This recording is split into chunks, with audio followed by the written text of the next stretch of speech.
Bonsoir à tous ou bonjour pour ceux qui regarderont cette vidéo en journée et bonsoir pour ceux qui regarderont cette vidéo le soir.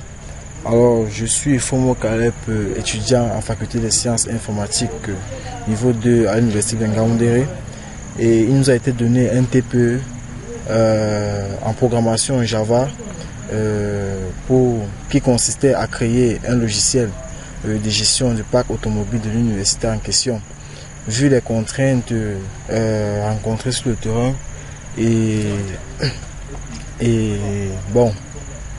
nous sommes d'abord posé la question de savoir à quoi servirait un logiciel de gestion de parking et pourquoi devrait-on créer un logiciel de parking.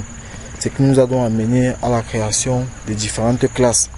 Nous allons brièvement vous présenter ces classes avant d'exécuter le code. Alors voici, nous sommes présentement sur NetBeans, un logiciel, un éditeur de test ou encore un compilateur Java qui peut aussi compiler d'autres codes, d'autres langages comme le C, le C++ et autres. Alors nous avons donc créé la classe nous avons créé la classe voiture. Nous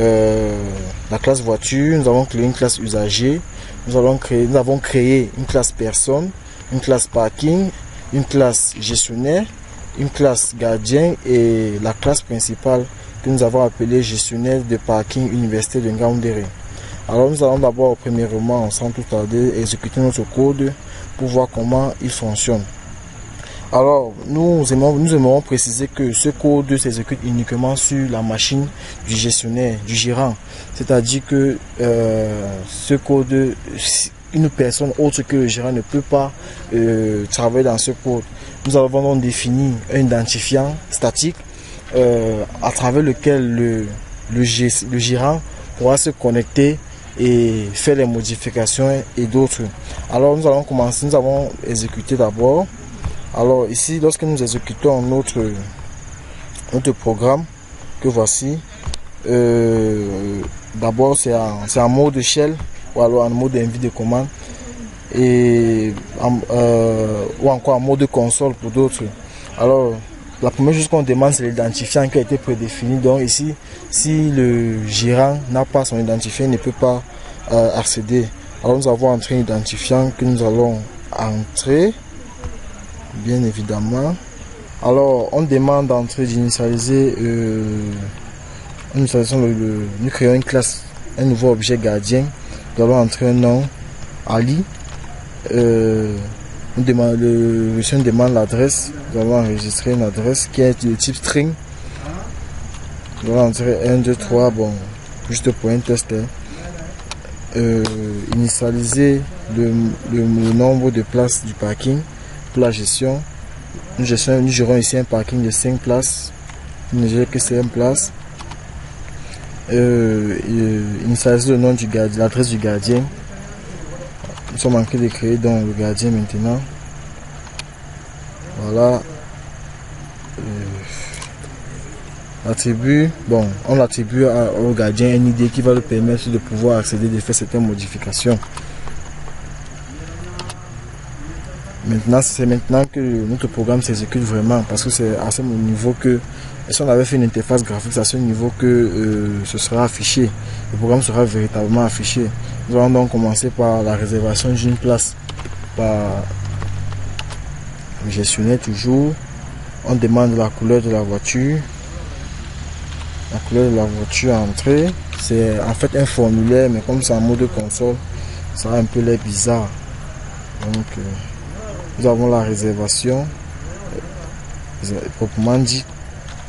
On entre le nom du propriétaire, le prénom du propriétaire,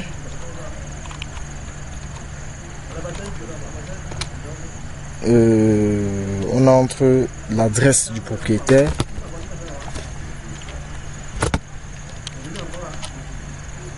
voilà. Nous avons écrit un programme qui permet de générer automatiquement les codes. Donc lorsque tu t'enregistres, ça te génère un code. Nous voyons là, ici, juste à ce niveau, que 144 est votre code. Veuillez le noter car il sera indispensable pour le retrait du véhicule. Parce que ça serait une question de sécurité en fait. Sans ce code, il sera impossible de retirer un véhicule, même bien qu'il soit le vôtre, vous ne pourrez pas le retirer. Et on demande de voir si on peut recommencer. Donc on continue. Donc nous allons donc entrer à la libération de la place. Oui, vous voyez, on demande le code. Le code qui a été délivré sur le ticket. Voilà, on décrit une fois exactement où est-ce que la voiture est placée. Puisque nous avons initialisé le logiciel et que nous avons enregistré juste une personne et à la première place, nous avons créé un tableau en fait. C'est pour ça que nous voyons ici à ce niveau, l'emplacement est 1, donc il aura juste à retirer le véhicule. Nous allons continuer l'exécution avec la troisième partie du logiciel qui consiste à entrer les informations sur un véhicule. Alors ce qu'on demande, c'est le code du propriétaire. Le code du propriétaire qu'on entre.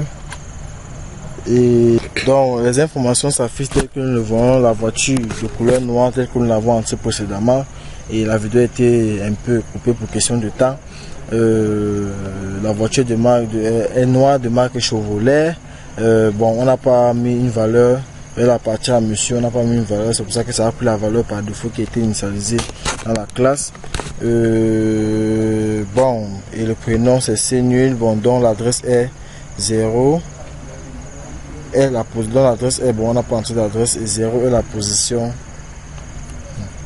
Et c'est à la position 1. Dont l'adresse est 0 et c'est à la position 1, bien évidemment. Donc, nous allons donc présenter les différentes classes. Bon. Nous avons ici une classe telle que nous le voyons. Nous avons utilisé un tableau et autres. Bon, nous avons mis en fait c'est pour garer, pour placer les voitures, puisque nous avons choisi de placer les voitures dans un tableau.